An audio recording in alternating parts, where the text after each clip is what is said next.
kemahiran bahasa Korea itu terdiri dari 4 kemahiran. Ada menulis, membaca, menyimak, dan juga berbicara. Kalau misalnya Mbak mungkin pernah lihat konser-konser ya, biasanya suka ada staffnya yang jadi penerjemah, itu biasanya lulusan kami. Oh gitu. Saya nggak bisa bahasa Korea, saya belajar bahasa Korea itu otodidak, tapi dari drama. Dari bekal itu saya tahu tidak hanya dari sisi bahasa, tapi juga saya bisa setidaknya memahami karakter budaya orang Korea seperti apa. Kami itu termasuk yang ketat gitu, karena peminatnya banyak.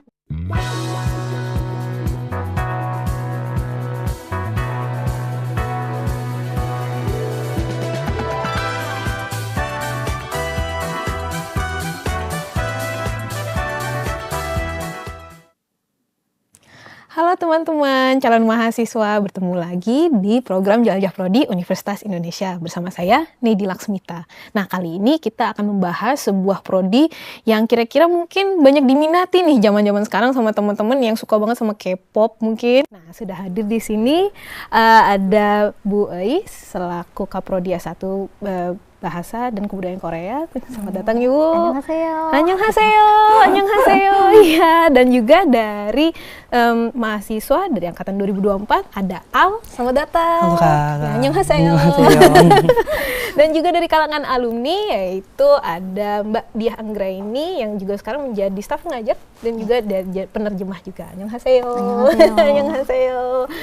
Nah, baru bisanya Annyeonghaseyo doang nih. Mungkin nanti selama kita ngobrol-ngobrol nih, mungkin saya bakal lebih tahu bahasa Korea atau dengan tentang kebudayaan Korea ya. Oke, jadi mungkin kita langsung saja masuk ke pertanyaan pertama nih. Ke Bu Eis sebagai overview pembuka ya. Sebenarnya apa aja sih Bu yang dipelajari di prodi ini? Di prodi ini tentunya mahasiswa akan belajar bahasa Korea, tapi tidak hanya itu saja, mereka juga akan diajarkan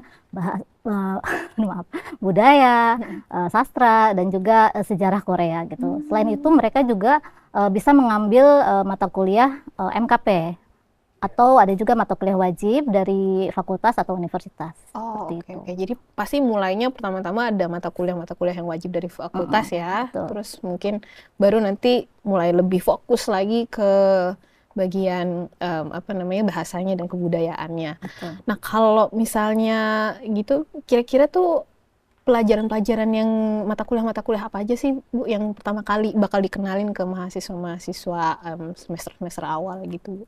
Pastinya bahasa Korea, kemahiran bahasa Korea itu terdiri dari 4 kemahiran. Ada menulis, membaca, menyimak, dan juga berbicara. Jadi mereka akan diajarkan dari nol. Jadi jangan khawatir kalau misalnya tidak ada pengetahuan dasar dari bahasa Korea. Jadi akan diajarkan dari nol. Setelah itu bahasa Korea, budaya Korea, sejarah yang masih pengantar-pengantar gitu kan kalau untuk awal-awal seperti itu sih. Kalau misalnya sendiri pas masuk udah tahu bahasa Korea sebelumnya? Ya kalau aku tuh sendiri pas awal aku jadi mulai belajar bahasa Korea itu secara otodidak dulu Kak, di tahun 2020 aku otodidak dulu. Jadi pas masuk kayak kurang lebih udah ada basic bahasa Koreanya seperti itu. Jadi kalau misalnya kamu udah nggak terlalu dari nol banget ya? Iya betul, gitu. udah dipelajarin terlebih dahulu. Tapi sebenarnya nggak apa-apa juga kalau misalnya belum tahu ya tentang itu, pasti dibelajarin dari awal gitu. Kami welcome sekali ya. Iya. Selama mereka punya minat dan juga semangat juang. Semangat. Karena awal-awal pasti akan susah ya. Apalagi pergantian dari siswa SMA ke mahasiswa gitu. Betul. Itu jadi dari mentalnya juga harus kuat dulu sih sebenarnya. Benar, karena juga cara belajarnya beda banget, nggak kayak jauh sekali. Kalau misalnya teman-teman mungkin kebayang kayak les bahasa Korea tapi dalam bentuk jenjang universitas enggak gitu ya sama sekali ya. Betul, dan kita kan tadi sudah dibilang ya nggak hanya belajar bahasa tapi ada budaya, sejarah, dan sastra. Jadi mereka mungkin yang biasa cuman mikirnya belajar bahasa aja kurang kurang persiapan untuk belajar yang lain. Jadi ketika belajar budaya atau sastra yang lain kayak loh kok belajar ini juga gitu. Mereka kayak terkejut di situ kan. Jadi mungkin agak sedikit beda dari ekspektasi. Gitu. Kalau misalnya ngomongin kan tadi soal bahasa ya Bu. Terus kalau misalnya tentang kebudayaannya gitu. Kira-kira mereka akan dikenalkan ke pop culture-nya kayak ngomongin BTS lah, siapalah gitu, atau mungkin mulai dari kayak sejarahnya kayak misalnya dari King Sejong gitu. Apa kayak gimana gitu, Bu? Ya kalau untuk sejarah pasti ya dari yang seperti itu kan. Tapi kalau untuk budaya populer sendiri ada sih sebenarnya pengantar budaya Korea, dan nanti pasti ada beberapa mata kuliah yang berhubungan dengan budaya populer ya. Karena pasti harus diselipin itu sih. Karena berkat mereka juga prodi Korea kan posisinya sekarang cukup tinggi. Iya betul, tentang popularitasnya juga ya. Nanti kita juga bakal ngomongin tentang popularitas dan ketetatannya nih, Bu. Tapi sebelum itu nih sekarang mau tanya dulu ke Al. Al, kamu kan baru masuk nih ya. Kamu tuh angkatan 2024, ini tahun kedua gitu.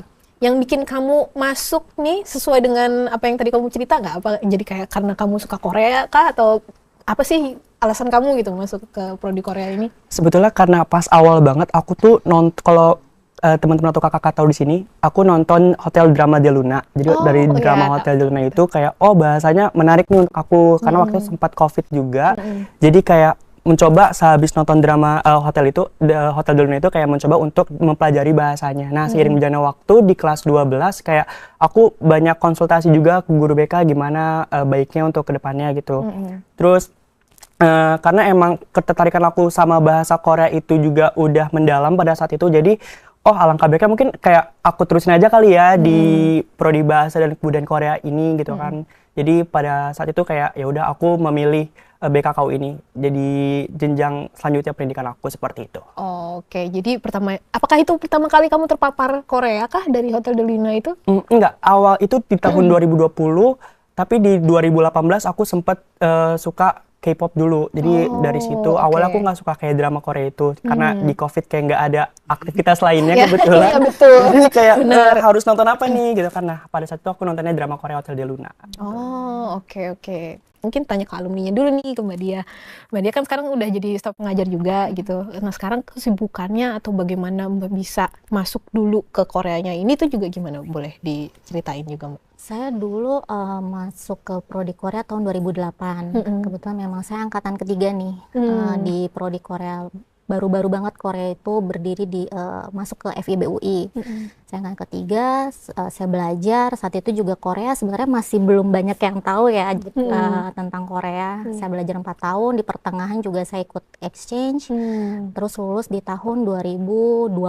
Di tahun 2012 saya kerja dulu nih di perusahaan Korea. Dia ada perusahaan oil and gas di Korea, tapi dia di Indonesia, ada reps office-nya. Jadi saya kerja dulu di sana 2 tahun, kemudian saya ikut pertukaran S2, melanjutkan S2 saya, lulus, dan bekerja setelah lulus S2 saya kerja sebentar di Kedubes, Kedutaan Besar khusus untuk perdagangan. Baru setelah itu saya mengajar, membantu mengajar di prodi. Kalau menurut Mbak sendiri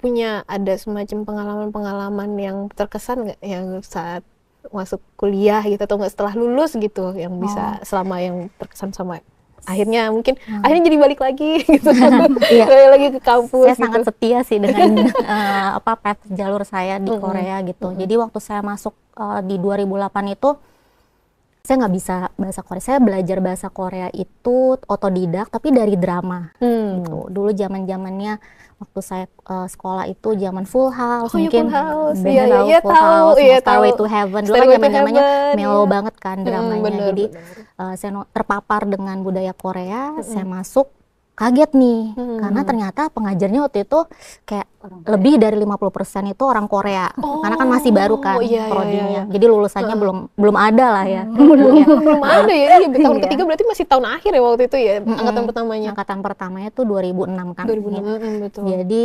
50% dosen saya itu orang asing, orang Korea. Jadi pas kita belajar, dia pakai bahasa Korea ke saya. Saya nggak bisa bahasa Korea kan awalnya. Jadi saya cuma diem aja nih, ini orang ngomong apa? Gimana nih saya belajarnya? Zaman itu kan internet belum semaju sekarang ya teknologi. Jadi saya selalu bawa kamus tebal. Kamus tebal banget segini. Itu kayak bawaan wajib prodi Korea. Itu sih sangat berkesan ya. Belajar langsung dengan native, dengan orang Korea, tapi nggak sembarangan orangnya. Jadi memang dosen saya itu dulu memang punya latar belakang akademis juga, jadi bisa mengajar bahasa. Kalau setelah lulus, alhamdulillah ya, setelah saya lulus itu Korea itu mulai populernya ya, popularitasnya mulai naik ya. Jadi alhamdulillah jalan saya di situ tuh dilancarkan gitu. Memang makanya saya tidak kemana-mana, tetap stay di Korea gitu. Karena memang ya popularitas dan juga apa ya namanya ya peluang-peluangnya juga untuk bekerja dan segala macamnya gitu ya. Wah ini menarik banget ya, apa namanya, jadi pas pertama kali datang malah yang didatengin apa namanya dosennya Korea semua nih. Waduh, kalau dari dulu Mbak belajar mungkin lebih cepat belajar bahasa Korea secara tertulis atau lisan duluan? Saya lisan duluan. Jadi saya dari dengar drama kan, dari mendengar, walaupun saya ngasal ya bunyinya bener atau enggak gitu, saya coba ikuti saja, tapi setelah masuk totally blank gitu nih, dosen saya lagi ngejelasin apa ya gitu, sempat nilainya agak-agak drop sih tapi ya mungkin karena dipaksa istilahnya ya, dipaksa untuk mengerti di kelas gitu ya dan segala macamnya, itu juga jadi terbiasa gitu karena harus bisa survive dalam situasi itu ya. Gitu. Kalau Al sendiri gimana? Kalau kamu belajar sekarang lebih mudah untuk belajar lisan atau belajar tulis dulu gitu, walaupun dengan pengalaman kamu otodidak gitu? Kalau dari aku pribadi, aku lebih tulis dulu sebetulnya, tulis dulu. Jadi ada beberapa, kalau di kita kan pasti kan mempelajari tentang kayak gramatikanya gitu kan Kak, dan segala macamnya. Jadi aku lebih ingin menguasai hal itu yang terlebih dahulu kayak gitu. Jadi dari hal tulis baru nanti aku secara mengucapkannya gitu, secara ya seperti itu. Dan biar meningkatkan apa ya skill yang aku punya juga, aku terkadang kayak kalau kita mungkin udah lumrah dengan Kakao Talk Kak. Jadi namanya Kakao Talk, jadi kayak ya Kakao messenger kayak gitu. Kakao Talk ya Kakao. Jadi kayak di situ ada open chatting gitu, ada open chatting. Aku suka kayak apa ya, ibarat kata aku suka latihan sama orang Koreanya langsung kayak gitu. Bisa. Iya. Soalnya kan tinggal cari, kalau misalkan aku kan tahun kelahiran 2005, jadi kalau misalkan pakai bahasa Korea nyonseng gitu, terus langsung nyari gitu, terus dapat teman dari situ juga, jadi bisa banyak latihan dari situ juga sebetulnya. Dan itu banyak kan tulis ya? Iya, banyak kan tulis karena mau nggak mau chat gitu kan Kak, jadi tulis. Cuman ada beberapa kali yang kayak nih orang pengen ngajak teleponan, jadi kayak jadi kayak ya udah sekalian melatih speakingnya juga, gas kayak gitu. Nah sekarang saya mau nanya lagi ke Bois nih, Bois, untuk belajar bahasa dan kebudayaan Korea ini tuh pastinya ada tuntutan-tuntutan tersebut nggak sih sebelum masuk nih? Mungkin teman-teman teman-teman calon mahasiswa nih ya yang masuk kan, kayak misalnya tadi Al cerita kayak udah terpapar gitu, terus kalau misalnya Mbak Dia tuh apa namanya masuk sini kayak tahu-tahu udah lumayan tahu, tapi ada beberapa hal yang dari nol gitu. Sebenarnya ada nggak sih untuk sekarang mahasiswa tahun 2026 nih gitu yang perlu diasah gitu sebelum masuk ke Korea ini, ke BKKUI ini? Oh iya. Jadi sebenarnya pada dasarnya seperti yang tadi sudah dibilang ya, kita menerima mahasiswa meskipun mereka pengetahuannya nol tentang Korea gitu. Tapi alangkah lebih baiknya kalau mereka sebelumnya sudah terpapar dulu. Iya sih, betul. Entah drama, entah K-pop. Jadi mereka at least sudah ada dasarnya gitu, udah sering dengar bahasa Korea gitu. Jadi nanti ketika di kelas tidak kaget lagi. Dan lebih bagus lagi kalau sudah bisa menulis dan membaca aksara Korea yang bernama Hangul gitu. Dan kalau misalnya ada minat ke Hallyu yang tadi Korean Wave itu, biasanya mereka lebih semangat gitu belajarnya. Karena ada juga beberapa mahasiswa yang mungkin nggak tertarik dengan Hallyu, jadi ketika masuk kelas kayak ini cuman belajar aja kan kadang boring ya. Kayak nggak semangat gitu, jenuh gitu. Tapi kalau misalnya mereka ada yang disukai aktor Korea gitu kan, jadi mereka ada tujuan gitu. Biar bisa ngobrol sama idola gitu. Idol biasnya gitu. Biasnya gitu, ya ampun.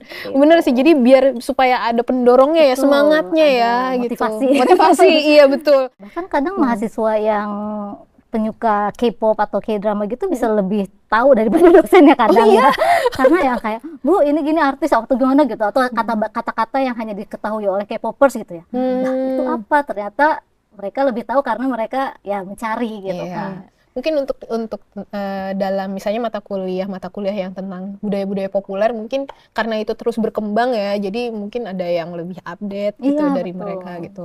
Nah, mungkin ngomongin lagi tentang kurikulum nih, bukan kalau misalnya belajar tentang kebudayaan atau belajar tentang bahasanya, ada orang-orang bilang mungkin belajar di luar atau belajar otodidak itu kan bisa sebenarnya. Nah, sebenarnya apa sih yang BKK bisa tawarkan ke calon mahasiswa gitu untuk bisa berpikir kritis mungkin, atau bisa menjadi immerse langsung kebudayaan Korea gitu, Bu?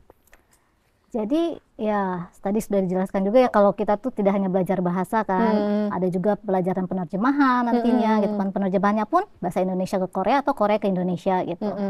Lalu apa namanya untuk memancing mereka agar berpikir kritis sih biasanya di perkuliahan ditanya untuk apa namanya pertanyaan kritis terlebih dahulu biasanya, biar mereka bisa terbuka wawasannya dan juga menjawab dengan kritis pula gitu. Dan dosen tuh karena tadi metode pembelajaran kita itu berpusat pada mahasiswa, jadi para dosen tuh istilahnya tuh mendorong mahasiswa agar lebih aktif gitu. Jadi tidak hanya disuapin, tapi mereka juga aktif mencari sendiri gitu. Seperti itu. Oke, jadi kayak mungkin pengantarnya tuh dari dosennya gitu, tapi nanti mahasiswanya bisa silahkan cari gitu, nanti langsung dijelaskan gitu. Kayak gitu ya. Kayaknya setuju banget ya Al ya. Setuju banget di kelas tuh udah digituin terus. Betul, ya. Betul gitu.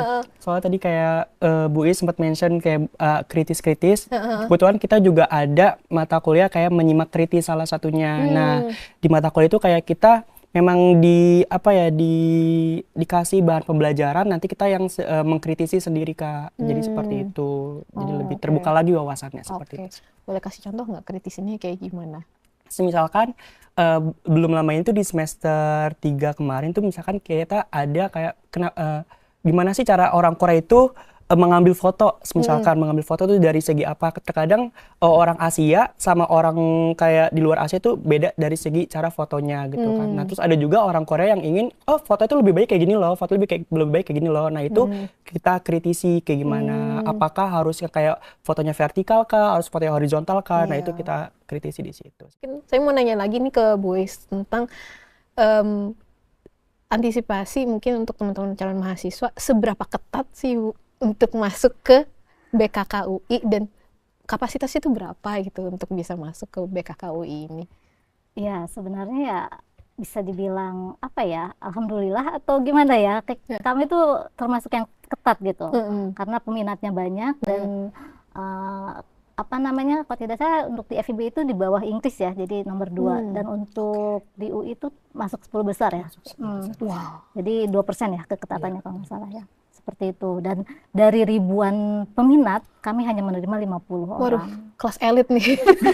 Kelas elit nih. Makanya saya selalu bilang ke mahasiswa, kalian tuh orang-orang terpilih, harus benar-benar berjuang gitu. Karena kan kadangnya ada ya di mana mahasiswa yang agak gimana gitu kan, yang tengah-tengah kurang semangat gitu kan. Jadi saya selalu menyemangatinya, kalian tuh orang-orang terpilih dari ribuan orang, kalian bisa mengalahkan gitu. Iya, benar-benar gitu. Jangan disayangkan perjuangan ini. Di luar sana banyak yang ingin di posisi kalian gitu.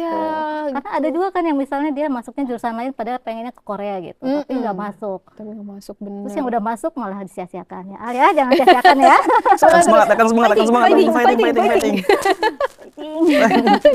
Iya, wah berarti itu bisa dicatat ya teman-teman ya, 2%, hanya 2% yang apa namanya dari ribuan yang masuk, yang terima hanya 50 gitu. Tapi tadi sepertinya sebelum kita mulai ngobrol-ngobrol di sini sempat bilang dulu Bu, di departemen ini ya pernah buka beberapa kelas juga ya? Iya, sebelumnya di tahun 2012 sama 13 kalau tidak salah kami membuka 3 kelas ABC. Cuman karena keterbatasan pengajar waktu itu ya, aku sendiri lah ya harus yang apa namanya di S3 lah, harus mengambil yang lain gitu, alumni gitu kan, masih banyak yang belum berminat waktu itu untuk menjadi pengajar gitu kan, karena lulusannya juga masih belum banyak kan ya waktu Iya, itu. oke. Jadi tapi insya Allah kalau misalnya ada kesempatan mungkin di tahun ini tahun 2026 kami akan membuka 3 kelas. Insya Allah. Insya Allah, Semoga lancar. semoga. Ditunggu loh sama calon-calon Iya, mahasiswa jadi semua. ada 25 orang kuota lagi. Iya betul. Terbuka nambahnya. kesempatan 25 ya. Wah, Keren, keren,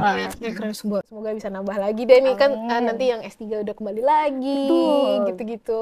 Betul. Dosen alhamdulillah ada yang udah mau lulus, ada yang sebentar lagi juga insya Allah datang. Gitu. Jadi semakin banyak pengajar, semakin banyak kuota yang bisa dibuka. Amin. Oke deh Bu Is. Mungkin tadi kita udah ngobrol-ngobrol soal tentang bagaimana masuknya. Mungkin kita nanyain ke profil alumninya juga gitu ya. Jadi mungkin kita tanya dulu ke Mbak Diah. Mbak Diah, waktu setelah lulus punya kayak semacam tantangan atau mungkin bekal juga dari yang sudah dipelajari di BKK saat mulai kerja gitu Mbak? Jadi selama saya 4 tahun kuliah di BKK UI, saya kan belajar banyak hal ya. Tadi juga sempat disampaikan Bu Is, kami belajar bahasa, sejarah, kemudian budaya sosial. Nah dari bekal itu saya tahu tidak hanya dari sisi bahasa, tapi juga saya bisa setidaknya memahami karakter budaya orang Korea seperti apa. Jadi itu sangat berguna saat saya pertama kali bekerja di perusahaan Korea gitu. Jadi saya sudah tahu sopan santun mereka seperti apa, kan di mana lagi dijunjung di situ, di mana kita berdiri, di mana Berdiri? Iya. maaf ya, Nggak apa-apa. di mana bumi dipijak, di langit dijunjung. Di langit dijunjung. Ya, jadi saya kerja di perusahaan Korea. Waktu itu perusahaannya terbilang baru, perusahaan oil and gas, tapi dia sebenarnya seperti kayak Pertamina Korea lah gitu. Perusahaan besar di Korea, dia baru buka reps office di sini. Jadi orang Koreanya waktu itu ada 3 orang. Saya membantu pembukaan kantornya, mengurusi segala macam administrasi, paluga dalam pokoknya banyak lah multitasking gitu. Jadi multitasking, saya belajar banyak hal dari situ. Tidak hanya bagaimana caranya berkomunikasi dan menghadapi orang Korea dari segi budaya kerja, tapi juga saya belajar banyak hal dari mereka, dari sisi industrinya sendiri dan dari sisi bisnisnya sendiri.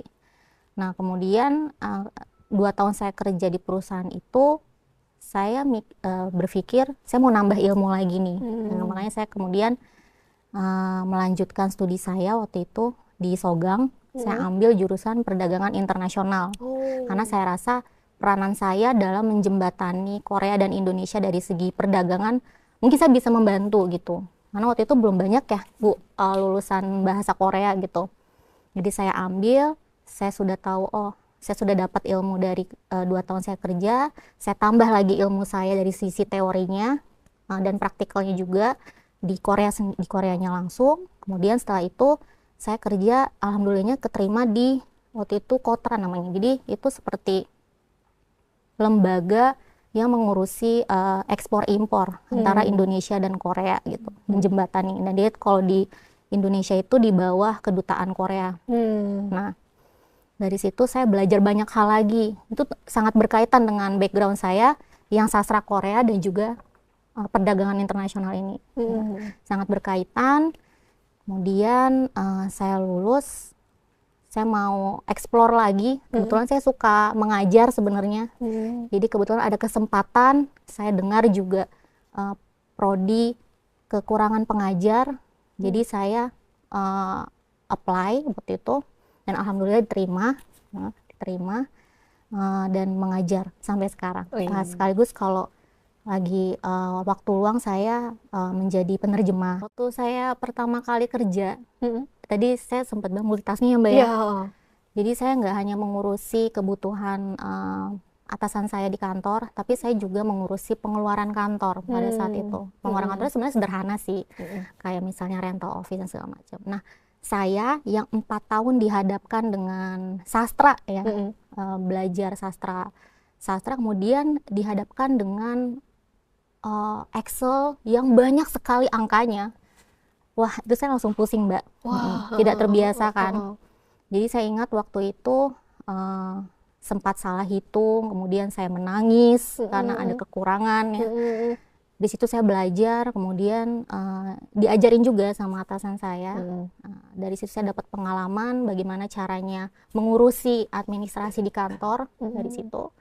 Kemudian juga sempat ikut atasan saya keluar kota kemana-mana.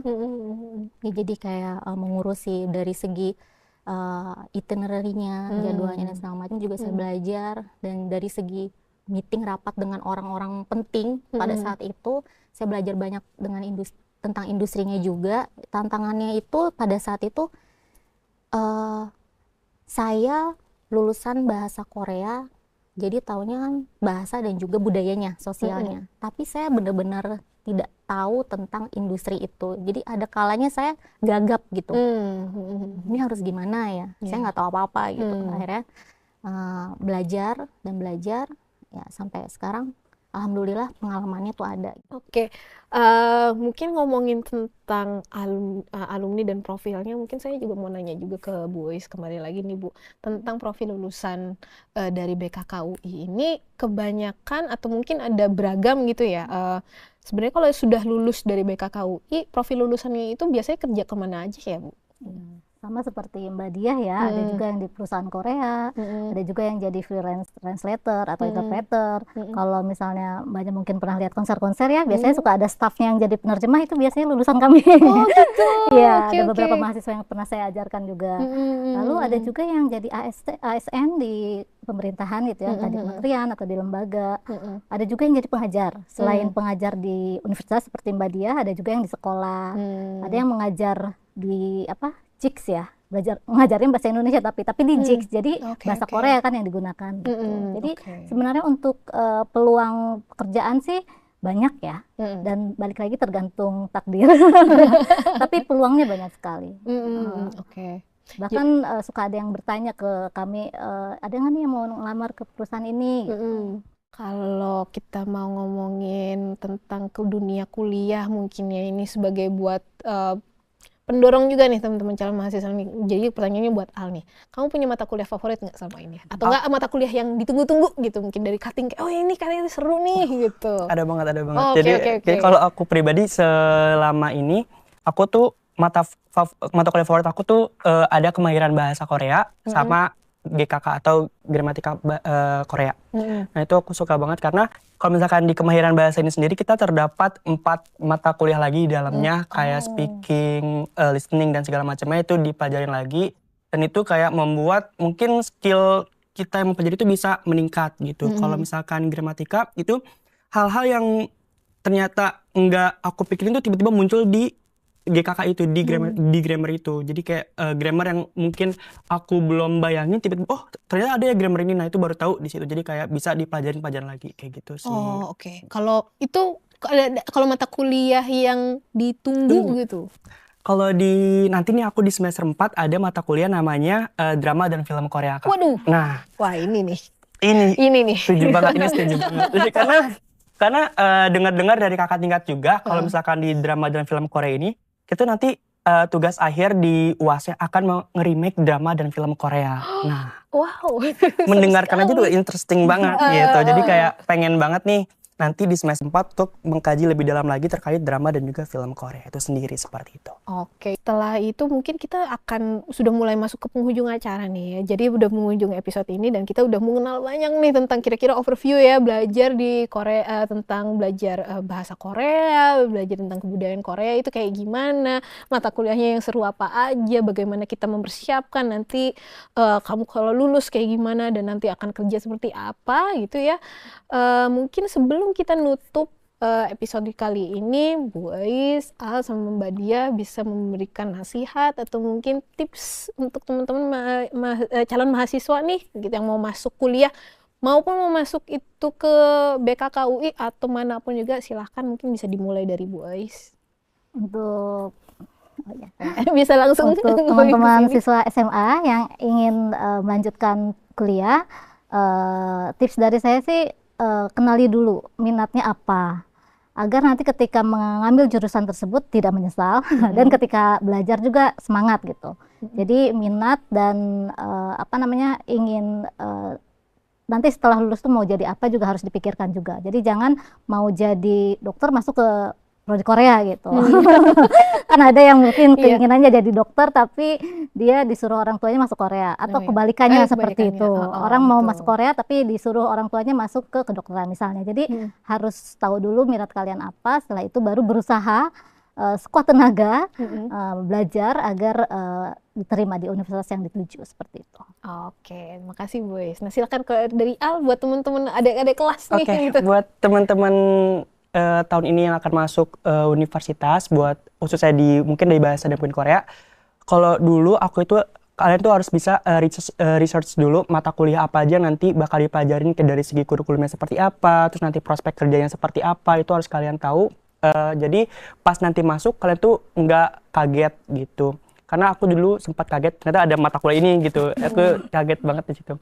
Tapi kalau misalkan terkait dengan prospek kerja, sejauh ini karena aku belum lulus, tapi aku sempat juga kayak freelance gitu, itu bagus banget teman-teman. Jadi bahkan kayak kalian tuh belum lulus tapi kan udah bisa buat mencoba hal-hal buat nanti ke depannya gitu, asalkan kalian mau mencoba sih, itu yang penting. Jadi yang pertama research dulu, yang kedua cari tahu ya lebih dalam lagi terkait dengan hal-hal mencakup semuanya, dan jangan putus semangat, harus semangat terus, harus kejar apa yang kalian mau gitu.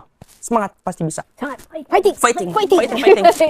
Oke, kalau dari Mbak Dia silakan Mbak. Ya selain minat juga mungkin nanti dicoba banyak menambah skill ya, dengan kemajuan teknologi sekarang kan kalian bisa belajar banyak hal sebenarnya. Jadi cobalah banyak hal-hal baru supaya kalian bisa tahu potensi diri kalian tuh ada di mana gitu. Karena memang setelah lulus pun sebenarnya prospek kerja itu insya Allah banyak ya untuk bidang Korea, karena banyaknya masuk perusahaan Korea di Indonesia investasinya. Kemudian juga mereka membutuhkan orang-orang yang memang sudah tahu tentang budaya mereka dan juga bahasa mereka. Jadi itu untuk prospek insya Allah dilancarkan kalau memang kalian minatnya di sana gitu. Itu aja sih. Oke, sampai di sini dulu. Terima kasih kepada narasumber Bu Is, Al, dan Mbak Dia atas waktunya. Kamsahamnida. Dan juga terima kasih kepada teman-teman dimanapun kalian berada yang sudah menonton dan mendengarkan episode kali ini. Sampai jumpa di episode berikutnya. Kamsahamnida. Kamsahamnida.